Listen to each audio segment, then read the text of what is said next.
Senhoras e senhores, sejam muito bem-vindos a esse canal, espero que os senhores estejam muito bem. Bom, desde já eu te convido aí a conhecer o nosso canal e considerar inscrever-se, caso você ainda não seja inscrito, após conhecer aí o nosso conteúdo. Se você gostar, então eu te convido a inscrever-se. Ao final do vídeo, deixa aqui os seus comentários, deixa aí o seu gostei e compartilhe essa mensagem se você achar que ela possa ser útil a outras pessoas. Bom, ontem a minha mãe e meu pai me procuraram perguntando se eu tinha lido uma reportagem a respeito de uma polêmica aí envolvendo o Wesley Safadão. E os dois então, chegaram para mim e falaram: ó, Duarte, se você não leu ainda, é importante que você leia e faça lá algum comentário no seu canal. E olha, pro meu pai e pra minha mãe chegarem pra mim e pedirem pra eu comentar algo aqui no canal é porque realmente a coisa deve ser importantíssima, porque eles não são muito fãs de alguns assuntos que eu falo aqui no canal, principalmente do amor expansivo. Mas enfim, a questão é, talvez alguns de vocês já estejam até sabendo, Wesley Safadão, que me parece, vulgo Safadão aí, Wesley, me parece que é evangélico, ou pelo menos é muito próximo de pessoas evangélicas. Enfim, ele publicou um vídeo nas redes sociais dele, onde supostamente muita gente viu isso, um pastor que é amigo dele, teria aí tocado uma criança de uma forma indevida, enfim, para muita gente ele teria ali abusado daquela criança. O Wesley então foi sofrendo uma série de críticas e ataques de pessoas nos comentários,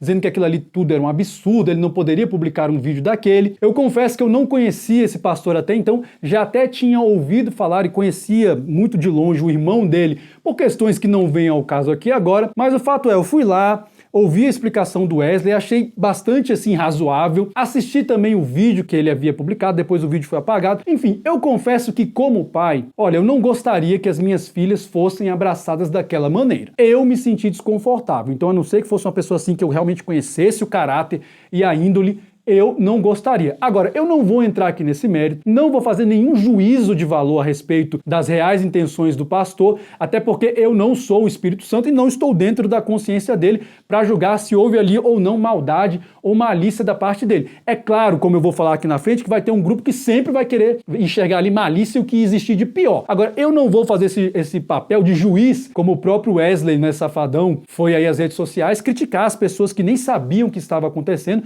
não conheciam contexto e simplesmente ali se limitaram a julgar e acabar com a raça daquele pastor. A gente sabe muito bem que essa é uma das formas de destruir, de desgraçar a imagem e a reputação de um homem hoje em dia. Então, definitivamente não me cabe aqui fazer o papel de juiz. Em princípio, eu quero acreditar que foi aquilo que o Wesley explicou lá nas redes sociais. Não havia maldade nenhuma naquilo ali, era uma criança da intimidade da família, o pastor já conhecia a família, a criança era conhecida do pastor, então não houve nenhuma maldade ou segundas intenções ali. Eu quero acreditar nisso, embora, repita, não gostaria que uma filha minha fosse abraçada daquela maneira. Agora, de qualquer forma, o que é que meu pai queria que eu comentasse também, que eu acho que realmente é extremamente interessante. Olha, eu fiquei extremamente feliz em saber que todos nós, que a sociedade como um todo, realmente se indigna com qualquer tipo de exposição a perigo da intimidade, da inocência de uma criança. Eu fiquei extremamente feliz porque, diversas manifestações na imprensa oficial, diversos influencers aí, como sempre, as mulheres aí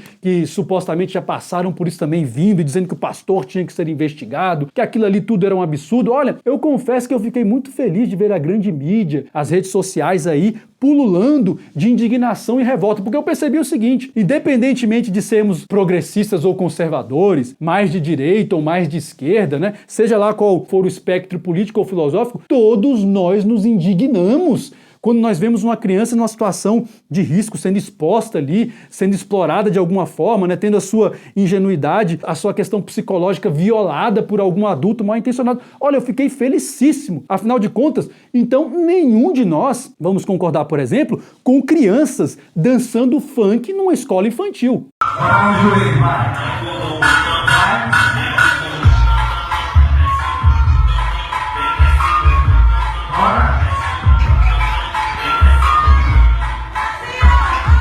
Na verdade, isso é um grande absurdo. Nenhum de nós vamos concordar aqui, então, com nenhum tipo de militância e sexualização precoce de crianças nas escolas com uma desculpa de que isso é orientação sexual. Não é verdade? Pais denunciaram à polícia um professor que usou muitos palavrões para ensinar sobre sexo para crianças de 12 anos. Os palavrões nesse quadro foram escritos por um professor de português do 6º ano. Esta era uma aula para crianças de 12 anos de idade no Centro de Ensino Fundamental 104, na Asa Norte. Foi na quarta passada. A foto do quadro foi feita por alunas que consideraram desrespeitosa a abordagem do professor em sala. Ao tomarem conhecimento do caso, os pais reclamaram para a direção. Aquilo não é educação sexual, eu acho que aquilo foi uma coisa, é pornografia, foi uma coisa vulgar, uma coisa que criança nenhuma tem direito, merece passar por isso, tá? Meu filho só tem 12 anos e dessas palavras quase nenhuma ele conhecia ainda, então eu fiquei completamente estarrecida. O professor Wendel Santana tem contrato temporário com a Secretaria de Educação até o fim do ano.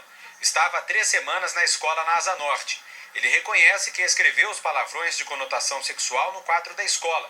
Diz que a ideia era mostrar para os alunos a diferença entre maneiras formais e informais de falar sobre sexo. Por eu ter feito um cursinho de educação afetiva sexual pela Secretaria do Estado de Minas Gerais, eu decidi tomar partido e dar uma aula sobre isso. Nenhum de nós aqui vai admitir em hipótese alguma professores militantes querendo pregar ideologias para os nossos filhos sem que nós concordemos. Nenhum de nós aqui concorda, olha, de forma unânime com um homem nu andando de mãos dadas em um museu com crianças, porque isso é uma obra de arte.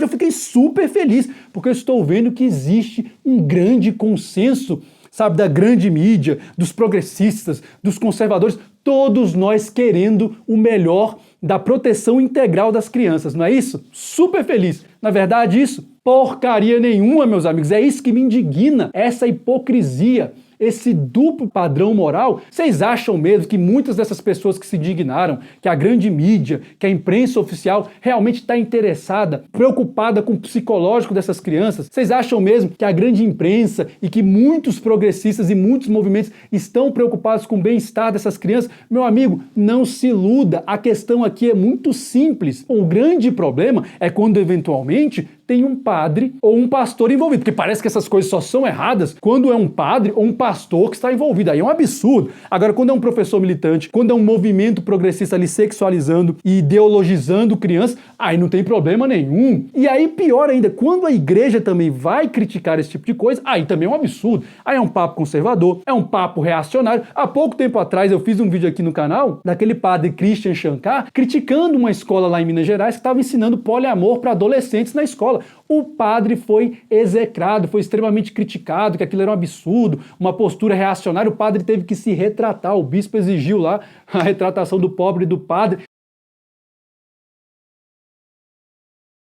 Então, isso é uma hipocrisia absurda, porque tudo aquilo que eu coloquei aqui no início, esse pessoal concorda, meu amigo. Você lembra quando teve lá aquela exposição no MAN, do cara andando nu, de mão dadas com as crianças, depois o cara deitou, as crianças se aproximando dele? A maioria da imprensa oficial, dos artistas, dos influencers que agora estão acabando com a raça do pastor, todo mundo saiu na defesa da exposição, lá da curadora, em defesa do artista.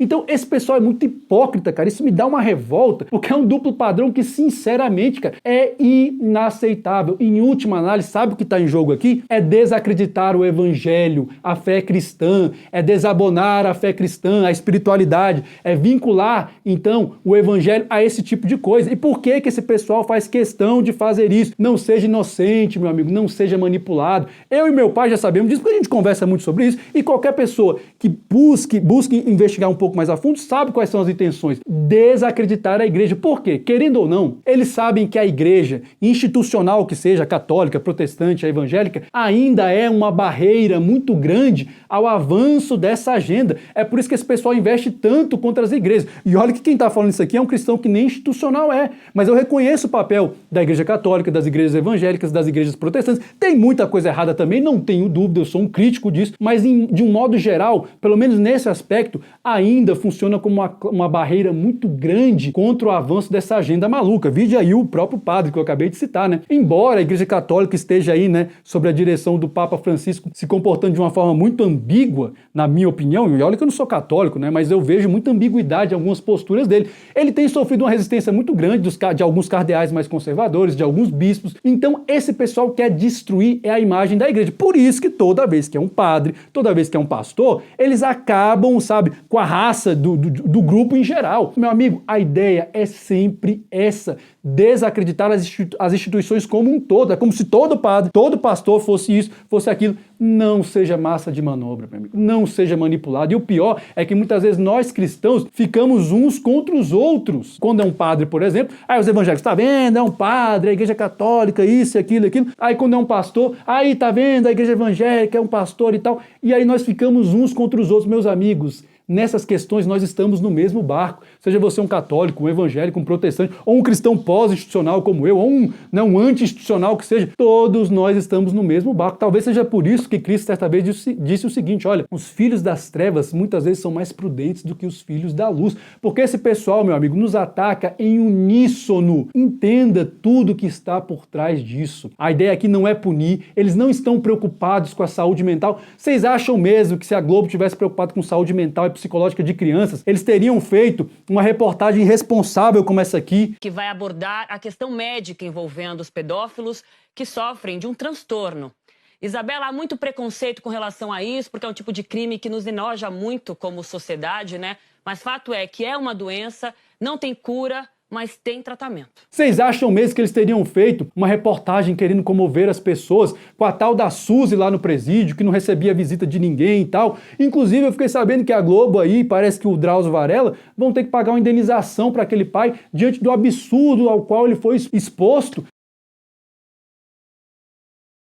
Diante de uma responsabilidade, a gente não sabia quem a gente estava entrevistando, pelo amor de Deus, cara. Isso é o básico de qualquer jornalista. Então, esse pessoal não está preocupado. Definitivamente não existe preocupação nenhuma com o psicológico dessas crianças. Muito pelo contrário, como eu falei, o grande problema é quando é um padre, é quando é um pastor, porque quando são os movimentos progressistas, quando é um professor militante, quando é, enfim, qualquer tipo de manifestação que não seja da igreja, né, ou de um meio mais conservador, então tudo é normal, e aí se você se opõe, você é isso, você é aquilo, aquilo outro, que todas essas pechas idiotas que nós já estamos acostumados a ouvir. E aí eu não poderia deixar, então, de terminar esse vídeo, né, primeiro dando um recado de sempre. Olha, o movimento de uma única peça pode definir um jogo inteiro. E eu não poderia deixar de usar aqui, olha, com todo respeito, o único argumento que ultimamente eu estou tendo para utilizar com certos militantes, porque definitivamente não adianta usar a lógica. E me perdoe aqui a indignação, mas que argumento é esse? Meus amigos, vão tomar no meio do... Aliás, isso não, né? Porque tem gente que gosta. Então, por favor, ninguém vai tomar no meio do...